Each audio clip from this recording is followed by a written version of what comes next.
contained.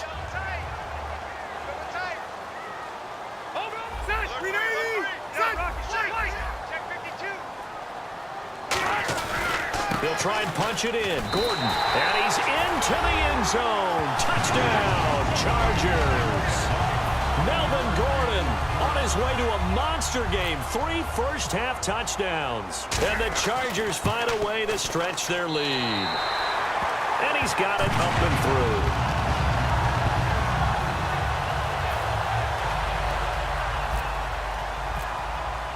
And Lambeau now, after the touchdown, he'll kick this one away. That's fielded in the end zone. And he'll wind up about 4 yards shy of where he would have been if he had taken a knee, as they'll start at the 21-yard line. Carolina getting set to take the field. And last time this unit was out here, costly turnover, and then that turned into 6 points. They've got to make amends. And how many times have we said... And now the Chargers are going to look up here and signal for a timeout. It's just their first, so they'll have 2 remaining here before we get to halftime.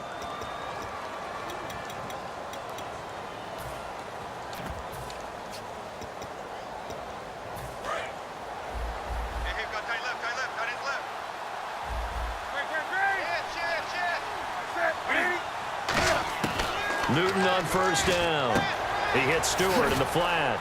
And he's brought down. That one goes for 13 yards, and it moves the sticks. So many times you hear today's NFL described as a space game. Get your best players into space with the football in their hands. That's why sometimes you just swing it out to your runner, get him out in the flat, and let him have a chance to make people miss an open field. A gain of 32 that time. We often, with Cam Newton, talk a lot about his legs. Don't forget about that arm. He can throw it on a rope. He can loft it. He's got the touch that's been developed throughout his career. But the big part about just watching him throw it, it seems almost effortless. If you're running out route, it's likely you're going to end up near the sideline. And what did we just see there? Toe tap. You got it. The benefits of practice. Toe tapping, foot dragging, picking it up, and making sure it was a catch. Now a play fake here on first down. He was trying to get it to Cameron Artis-Payne. And it's second down. Now whistles come in. We're going to get a timeout here by the offense. So that means they're down to 1 remaining here as we head toward halftime. Offense still needing 10 yards. Second down. On 2nd and 10, Newton finding time. Now he'll escape to, and he will score. Touchdown, Panthers. Cam Newton, a 10-yard touchdown run. And the Panthers are able to cut into this lead. Yeah, you heard it, right? Exhale. You heard the exhale, and I'm taking that from their bench because finally, right before the half, they find a way to get the ball in the end zone and get some points on the board. Maybe they can use that to kickstart them for the second half. Yeah, just to get something before going into the lockers. And now in the second half, if they can just tighten. That's what they want to do. Tighten down everything they're doing, and it maybe explode at the right time. And now San Diego getting set to go. And we'll see how this is played. Offensively, they've got the lead. Not a whole lot of time left. What do you think, Charles? Well, it's tempting to try and add to your lead, but a mistake there, that could change things in a big way. I say go ahead, take the knee, get on out for the half. Okay, that incompletion gives me a chance to get your thoughts on Cleveland. Is there a win on that schedule for the Browns? I think that there is, because I just don't see this team as an 0-16 team. There is talent there. Obviously, Joe Thomas at left tackle and Joe Hayden at corner. And they've got some players on the squad. But the bottom line is, when you have this bad momentum going, how do you reverse it? You know the game I'm identifying? San Diego coming to Cleveland, Christmas Eve. Long trip, warm weather team going into the cold of Cleveland. That could be the one.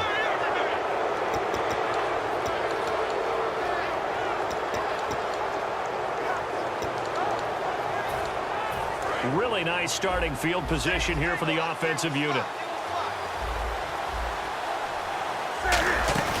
Now following the interception, here's Newton. And that one will fall incomplete. Clock here now just under 30 seconds to go in this first half. How many times when we see an incomplete pass, we just look at the receiver and say, should have caught that one. That was a drop, and we just put it on the offense.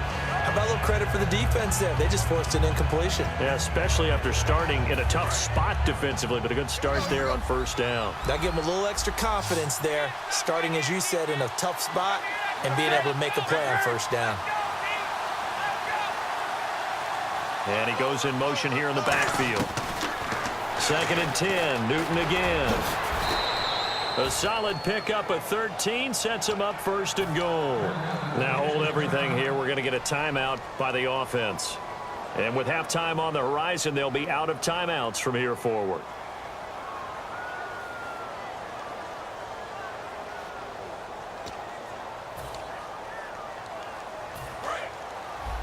Looking to jam the receivers at the line here. Press coverage look defensively. Now they'll send a tight end in motion left.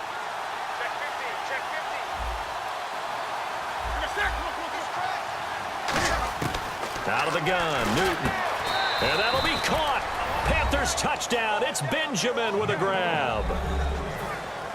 Kelvin Benjamin as the first half is winding down. And the Panthers have got it back to a one-score game.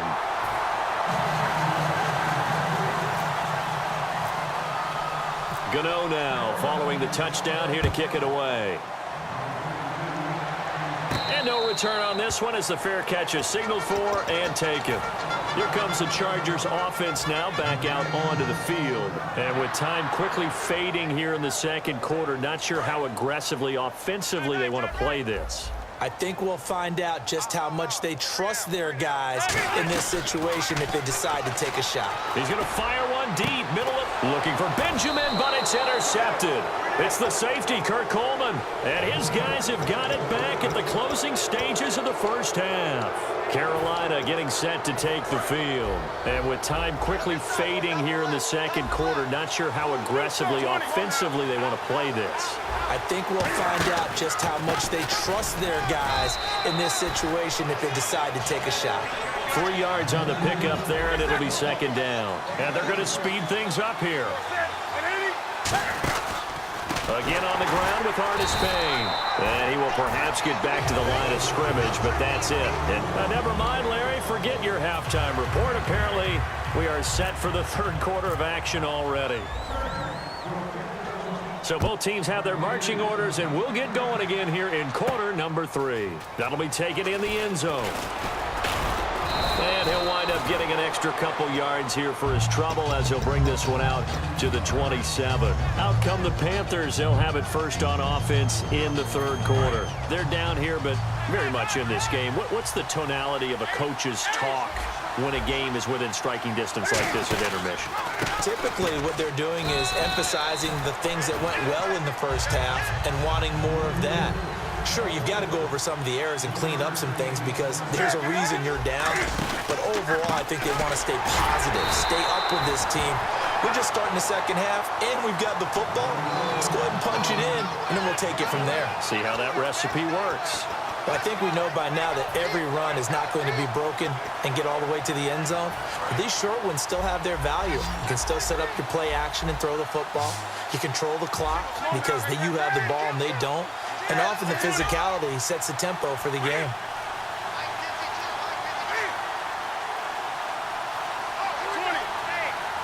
And the back goes into motion.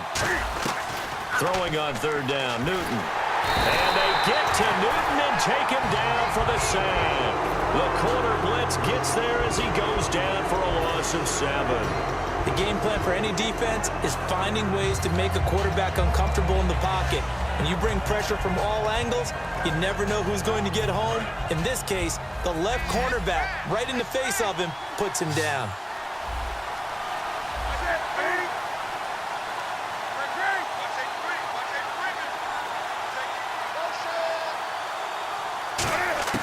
They are going to go for it. It's Newton. And they hit him as he throws, as this one's going to go straight down to the turf.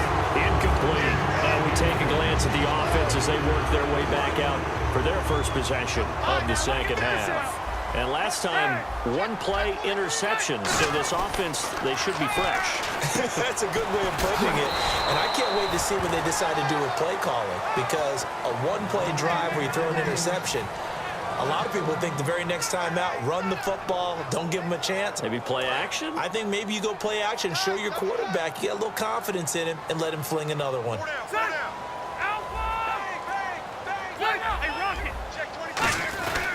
On second down, they'll run with Gordon.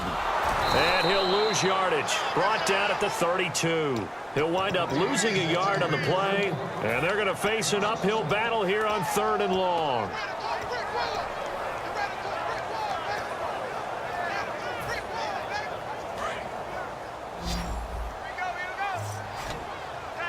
They come out 5 wide. 3 of them to the right side. Throwing Rivers. Got a man over the middle. It's Williams. 13 yards on the pickup, and that's going to bring up a 4th down.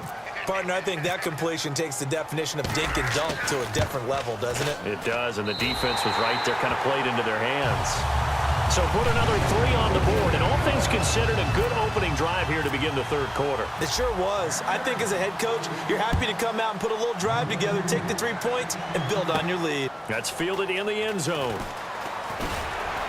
And he's able to get it across the 20, but not by much, as he's marked down at the 21-yard line. Here are the Panthers now as their offense comes back out onto the field. And on that last drive, went for it on 4th, turned it over. A good job by their defense, though. They held them to 3, but this offense, they've got to be a little bit better, a little bit more careful here. And sometimes when you see these calls on 4th down, when they decide to go for it, it's not necessarily the coach saying, I believe in my offense. Sometimes the coach saying, I believe in my defense. I can afford to go for it here, because if we don't get it, I don't think we'll give up more than 3. And that's exactly what happened. You think that factored in? I do. I think that he had that in his mind going into the game, that I'm going to be aggressive on offense because I know I've got a defense that can hold up their end. Here's Newton now on 2nd down. And he takes a shot on the release as this will be incomplete. It's a tried-and-true formula, and I don't think it'll change for as long as we play football. If someone's trying to throw the ball and you can put pressure on them and make it tough, that's only going to help your defense. Yeah, he's since being hurried. He got rid of it before taking the hit, but incomplete.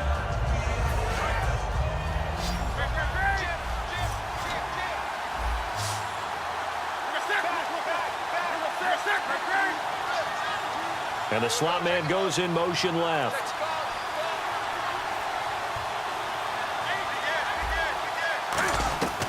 Here's Newton. Oh, the ball comes out on the hit, but they'll say it's incomplete. They were looking to get it to Kelvin Benjamin there. And now it's 4th down. 3rd down is the down. Both sides know they absolutely have to win.